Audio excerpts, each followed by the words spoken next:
Hello, xin chào các bạn đã quay trở lại với Review 5 phút. Mở đầu trailer tập 5/3 Phú Đồng Càn Khôn là hình ảnh Lâm Động bắt gặp viễn cổ Long Viên đứng sừng sững trong sơn cốc. Lâm Động bàn bạc qua với Tiểu Điêu muốn chiếm lấy tinh huyết bản mạng của viễn cổ Long Viên. Thế nhưng yêu thú này cực kỳ mạnh mẽ, tuyệt đối không thể manh động, cả hai chỉ có thể chờ đợi. Mãi cho đến khi màn đêm buông xuống, còn viễn cổ Long Viên đang tu luyện trong sơn cốc. Cuối cùng thân hình to lớn của nó cũng đứng lên. Sau đó bước từng bước chân rung chuyển núi rừng đi ra ngoài sơn cốc. Thiết nghĩ chắc là đi kiếm ăn.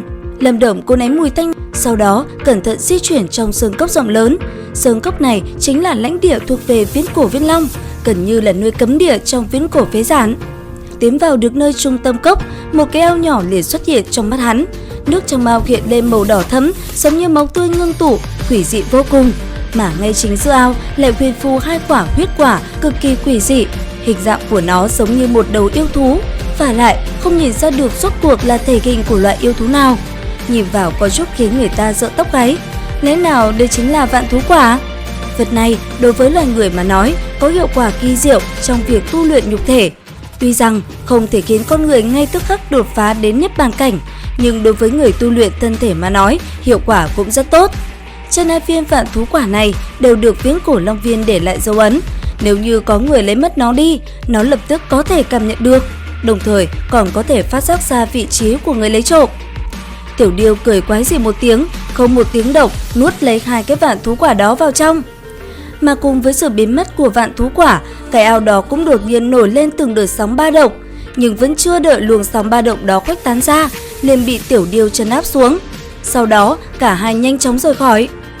Sau khi chạy tới một nơi khác, hắn bắt gặp một đám người đang chuẩn bị di chuyển thi thể của một con yêu thú tạo khinh cảnh. Chính vào lúc Lâm Động đang cảm thấy chấn kinh vì thi thể của con yêu thú tạo khí cảnh tiểu thành này, đột nhiên có một tiếng quát có chút quen thuộc vang lên. Ánh mắt nhìn qua, chỉ nhìn thấy trong bốn người đó, tên Lưu Vân Thiên lúc trước bị hắn đánh cho trọng thương cũng ở đây. Người của Cổ Kiếm Môn. Vừa nhìn thấy tên Lưu Vân Thiên đó, trong lòng Lâm Động khẽ trầm lại. Không ngờ rằng vận may lại kém như vậy, lại đụng phải tên này một lần nữa. Bên cạnh hắn lại còn có cao thủ đi cùng, quả là Sukana mà. Một trong số những người đó muốn Lâm Động giao ra tử vân quả thực thì sẽ tha mạng cho hắn, khiến trong lòng Lâm Động cũng có chút tà hỏa bốc lên. Có điều đối phương lợi hại, hắn cũng hiểu rằng cứng rắn lúc này dường như không được hậu quả gì tốt đẹp, đành giao đồ cho bọn chúng, bổ nút thêm cả vạn thú quả. Ánh mắt của Lâm Động ngay lúc này nhanh chóng lóe lên. Trong này của Tiểu Điêu cũng không được tính là tàn nhẫn nha. Cổ Kiếm Môn chính là môn phái có thực mạnh nhất trong khu vực này, mà viễn cổ Long Viên cũng chính là bá chủ của nơi đây. Nếu như để cho bọn chúng đánh nhau, vậy ắt sẽ là một cuộc chiến kinh thiên động địa, mà dường như chỉ có như vậy mới có thể khiến cho viễn cổ Long Viên xuất hiện thương thế. Đến lúc đó hắn chỉ cần ngư ông đắc lợi. Sau khi vạn thú quả bị cướp mất, Lâm Động cũng nhanh chóng rời khỏi nơi thâm sâu của viễn cổ phế sản. Cuối cùng xuất hiện tại ngoại vi của một đỉnh núi cao ngất, ánh mắt nhìn ra xa. 2 canh giờ sau, viễn cổ phế sản chợt vang lên một tiếng gầm khủng khiếp, kinh thiên động địa. Trong tiếng gầm đó ẩn chứa sự thô bạo và phẫn nộ vô hạn. Dưới tiếng gào thét đó, dường như nguyên cả sơn mạch này đều đang rung chuyển. Giữa không trung, trưởng môn cùng với 2 người khác, sắc mặt cũng kinh hãi nhìn con cự viên đang tới.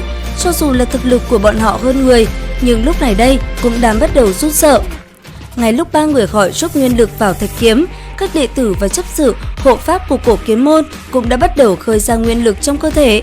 Nguyên lực hung hồn chuyển động giống như một con sông chảy quanh qua thạch kiếm, quả thực động lòng người. Viễn cổ Long Viên đỏ cũng mang theo khí tức hung bạo tiếp cận sông môn của Cổ Kiếm Môn, ngửa mặt giống lên một tiếng.